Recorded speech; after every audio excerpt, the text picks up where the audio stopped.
let's get back to numbers. Biocon is the next management on the show.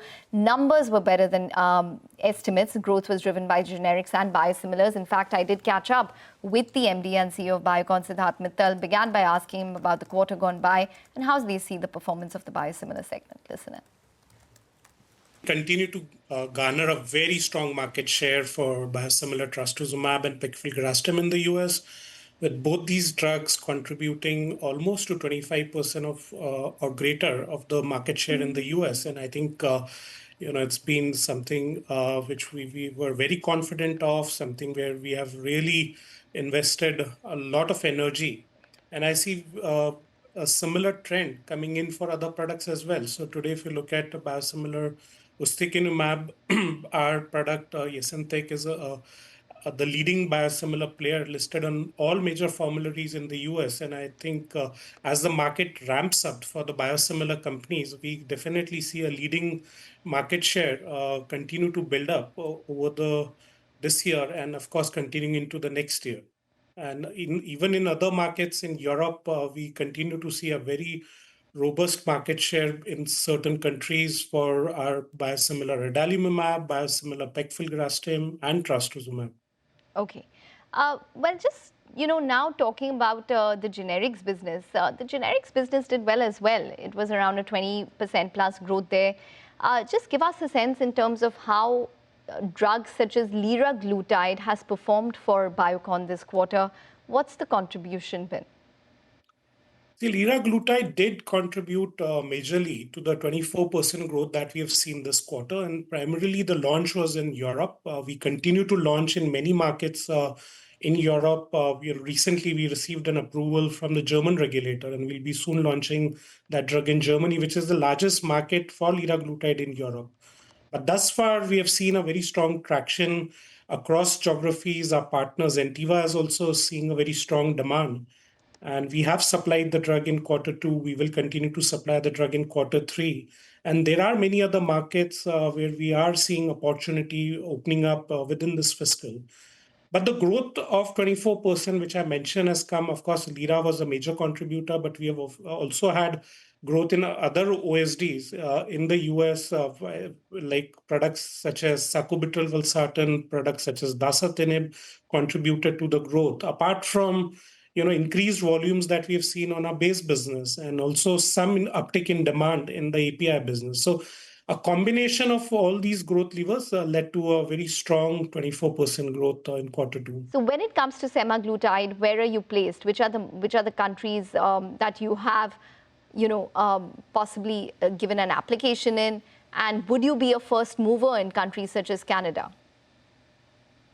I mean, I definitely hope that we are amongst the early movers. We were not the first to file in Canada.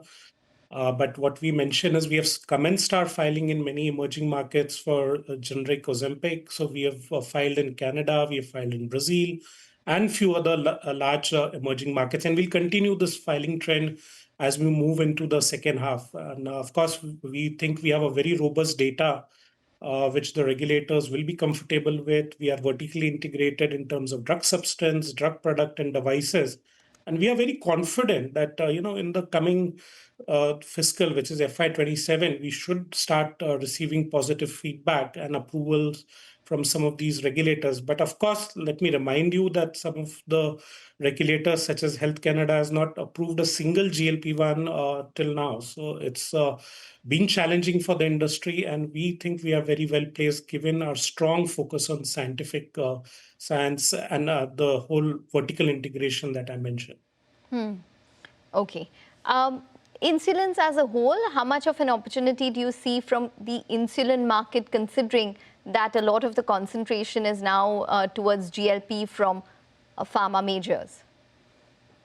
I think there is a huge demand for insulin. Even if there is a strong growth for innovators on the GLP-1s, the demand for insulin is not going away. I think especially in the emerging markets, we still see a lot of markets and patients who do not get the drug at the right cost. And I think we are very well placed. There's now a limited number of companies who manufacture insulin. We are one of the largest generic companies in the world to manufacture insulin. And I think we definitely think there are strong headwinds. There are a lot of markets where we were not able to supply insulin in the past because of capacity constraints, and now we have expanded our capacities in Malaysia. That will enable us to supply insulin in these markets. And I think we are also well placed post the acquisition of business from Viatris and our direct presence in many markets to capture on this opportunity.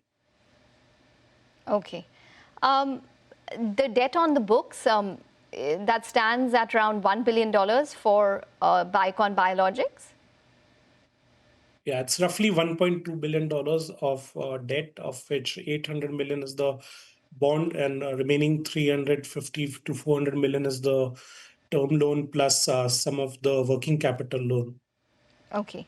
What is the plan to reduce that $1.2 billion in terms of debt? Are you looking at options, say, for example, an IPO for Biocon Biologics, possibly a stake sale, PE funding? I think what we had mentioned a couple of quarters back, that the board has constituted a special committee to look at various options. And one of the options which we had mentioned is a merger between Biocon and Biocon Biologics. And I think we right now focuses, of course, on strengthening the balance sheet by giving exit to all the structured equity or structured debt players. So we have already given an exit to Goldman Sachs and Kotak, and we announced that we have also entered into an agreement with Edelweiss to buy over the CCD and give an exit to Edelweiss very soon. So I think that portion of structured debt has been addressed. And I think as far as the bank debt on the bond is concerned, I think we still are very well placed. We have the debt repayment starting next year in a bullet form, and the bond, which is the large part of 1.2 billion, comes up for repayment in 2029. So I think as of now, the focus, of course, was on cleanup of the balance sheet, to look at corporate options, and then focus on generating cash flows to take care of the bank debt. When can we hear something more tangible about the merger between the two companies? Hopefully very soon. I think we are just at the fag end of this whole exercise, so we will let everyone by the end know. of this calendar year, or by the end of say next or this fiscal? We are hoping by end of this calendar year or before the calendar year.